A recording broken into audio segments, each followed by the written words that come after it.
Bien-aimé,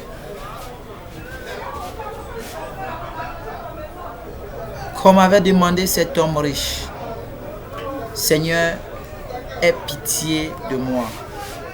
Ouais, il a dit, aie pitié de moi.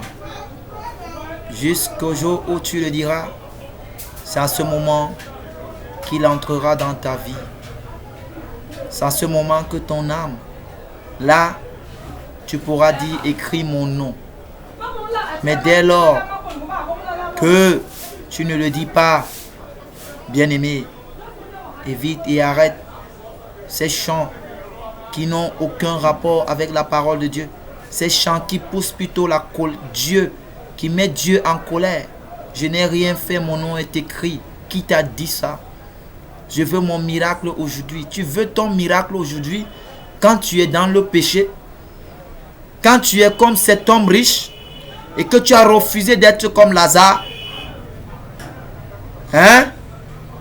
Bien-aimé, Dieu n'est pas comme ça. Dieu n'est pas comme ça. Dieu n'est pas comme ça. L'homme riche a demandé même qu'on envoie les morts. Les morts. Annoncer à ses 5 frères ce qu'il est en train de vivre ici, que l'enfer est réel. Mais toi, on passe le temps dans vos églises là à vous raconter des futurités. On passe le temps à vous demander non, restez toujours dans votre état de pécheresse là. Restez, demeurez là-dedans, demeurez dedans. Vous serez comme cet homme riche. Oui, c'est parce qu'on ne connaît pas. Quand quelqu'un meurt, ce qui se passe, si un seul instant, vous pouviez connaître. Oh là là, mon Dieu. À l'immédiat, tu allais dire, Seigneur, aie pitié de moi. Vous n'avez jamais compris le sens de prédication dans les veillées. Non, vous ne comprenez pas. C'est pour que tu revoies à ta vie, que tu revoies à ton état, que tu revoies à l'état de ton âme et que tu commences à penser, où irai-je après la mort? Où irai-je après la mort? La parole de Dieu déclare, tu aimeras le Seigneur ton Dieu de toute ton âme, de toute ta force, de toute ta pensée. C'est pourquoi Dieu disait au peuple, vous ne vous ferez aucune image taillée. Il est metté en garde.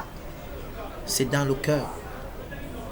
Cet homme riche n'avait pas Dieu dans le cœur. Il n'avait que ses richesses, sa femme, ses maisons, ses comptes en banque. Tout ce qu'il avait devant lui, c'est ce qu'il avait dans le cœur. Mais Lazare, alléluia, merci Seigneur. Mais Lazare, dans son cœur, il se plaisait dans son état. Oui, oui, glorifie Dieu dans ton état. Oui, accepte qu'on t'appelle la Vierge Marie. Accepte qu'on t'appelle Mère Teresa, tout un nom qu'on t'attribue. Accepte qu'on t'appelle ainsi. C'est le nom de ton Père qu'on est en train de glorifier à travers toi. C'est comme ça. C'est comme ça. Fuyez l'évangile qu'on vous donne aujourd'hui. N'acceptez pas ça. Le peuple de Dieu périt parce qu'il lui manque de connaissance. Oui, lorsque tu n'as pas une connaissance, on va passer ton temps à te berner avec les mêmes écritures. Mais si tu ne demandes pas au Saint-Esprit de t'éclairer ces écritures, tu ne comprendras jamais que ce que tu étais en train de faire, tu étais dans l'égarement total. Oui. Lis ces écritures. Ta vie est à l'intérieur.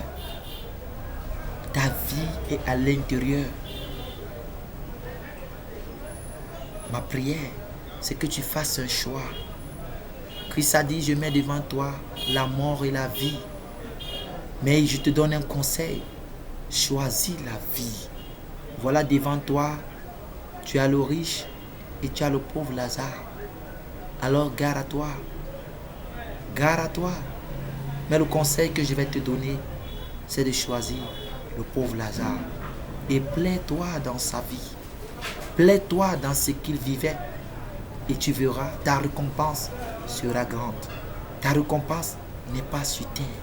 C'est pourquoi, lorsque tu fais du bien à quelqu'un, n'attends pas qu'il te dise merci. N'attends pas qu'il t'apprécie. N'attends pas cela. Parce que seul Dieu va t'apprécier.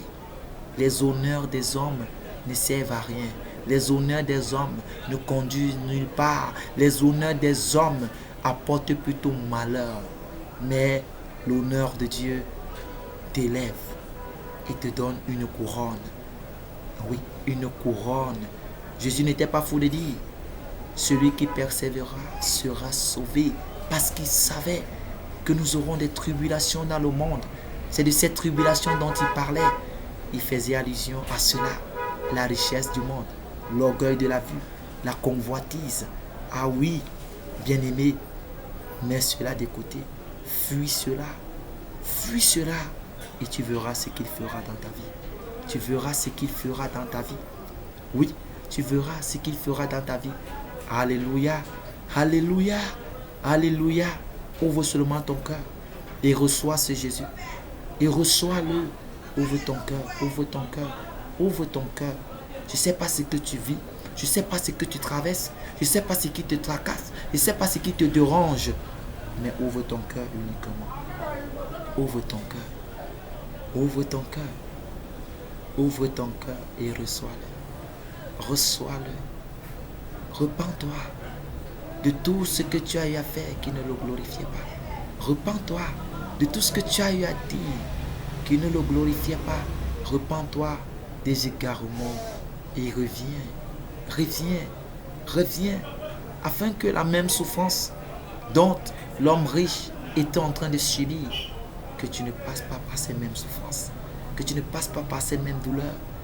Mais que tu passes par les douleurs, par la joie, par la paix, par l'ambiance, par la mouvance, par la réjouissance, par l'allégresse dont jouissait Lazare, oui, dans le sein d'Abraham. Alléluia, alléluia, alléluia. Que Dieu te bénisse, que Dieu te bénisse au nom puissant de Jésus-Christ de Nazareth. Qu'il te bénisse. Ma prière, c'est que le Seigneur t'accorde cette grâce et qu'il te reprenne. Parce qu'il est un Dieu fidèle, parce qu'il est un Dieu amour, parce qu'il est bon. Oui, parce qu'il est bon. Et lorsqu'on revient à lui avec un cœur sincère, il nous ouvre ses portes et il nous accueille en disant, entre bon et fidèle serviteur, entre dans la maison de ton maître. Oui. Oh mon Dieu, merci. Merci pour cet enseignement.